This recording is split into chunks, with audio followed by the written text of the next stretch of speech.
So I just like to show you this little decap analyzer I've been working on. So let's right click, save. I'm just saving it to my downloads directory. I drag the image that I've just downloaded into my tool. Quick scroll down, there's a nice big gap there. You can scroll down and look at stats down the bottom here if you want to. And just go paste. It's automatically copied to the clipboard. So it automatically works out the best threshold value based on the data. So if we just scroll up a little bit here, you'll see that there's a big gap between 314 and 396. The threshold value was calculated as the middle of that gap. Okay, so it does a gap analysis, does a histogram analysis, and works out the ones and zeros based on that. So let's do another one. Drag it onto the tool, nice big gap again, and just paste it in. It automatically copies it back to the clipboard, so we just go submit. Okay, so we can actually move fairly quickly here. Nice big gap, paste it back in. All you really do is just scroll down and have a quick look, there's a big gap. Later on I'm going to add a confidence meter up the top here with green indicating that there's a big gap, yellow indicating there might be some issues you need to look at, and red indicating it can't find any gap maybe, or something like that. So anyway, it's all a work in progress. But it's very encouraging. I can process, you know, six or more images a minute. So it's very quick. So here we've got some white blotches on our image, which you would think would throw things. And there's a big gap at the end there. But it still picked the gap as 358. Okay, so that's the right gap. That's where the zeros and the ones start. So I just paste it straight in. We can check the results quickly. 0, 1, 0, 0, 1, 1, 1, 1. That's looking good. 1, 1, 0, 1, 0, 0, 1, 1, 0, 1, 1, 0, 1, 1, 1, 1. That's looking perfect to me. 0, 1, 0, and then all ones. Yep. So it's given the right results. It's very fast. You can also just drag and drop images straight onto the tool if you want. So just drag and drop, and then the results are automatically in the clipboard. Go paste. The only thing you need to check for to be confident is that there's a gap. Okay, so here there's a nice big gap between the zeros and the ones values, so the threshold, and the threshold is in the middle of that. So 335 to 385, there's a fairly big gap there, and it's chosen a threshold right in the middle, 358.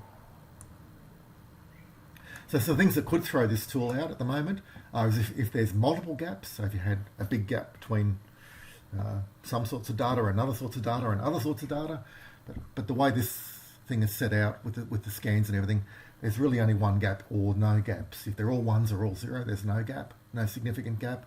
Otherwise, there's really only two types of data, zeros and ones. Okay, so it's foolproof, not quite, but gee, we're 99% there. It's 99% plus accurate. Okay, the only thing that really trips it up if it's all ones and all zeros.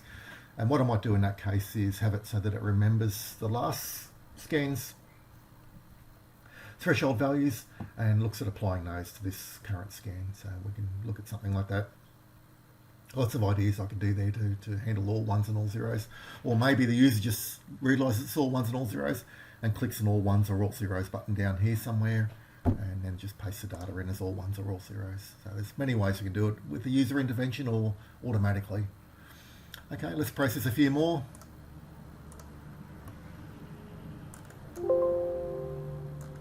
Nice big gap.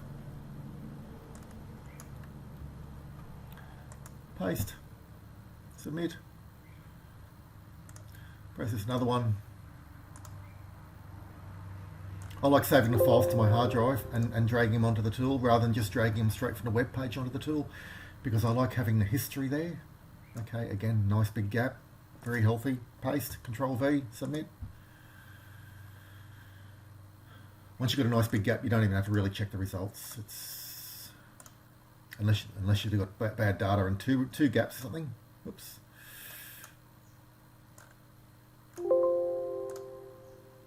Scroll down. One nice big gap. Just paste.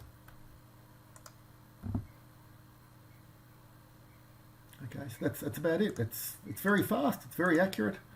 It's almost fully automated. Like I said, the only thing that's really tripping it up at the moment are if it's all ones and all zeros. I need to maybe use the previous images, threshold values, but because they're all fairly consistent. Once you get a threshold value, the other ones are all sort of through the same range for the current set of images.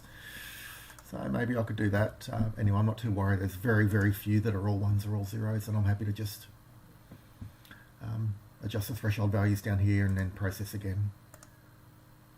So that's it. That's all I want to do. Just a quick demo, show you how it's going. On the forums at the moment, there seems to be, let's just say, to put it mildly, enormous skepticism that this tool even works. No one seems to want to try it. For whatever reasons, who knows why. People are skeptical. Anyway, videos don't lie. That's my demo video. We've just seen 100% accuracy in the 8 or so images I've done. Thanks for watching.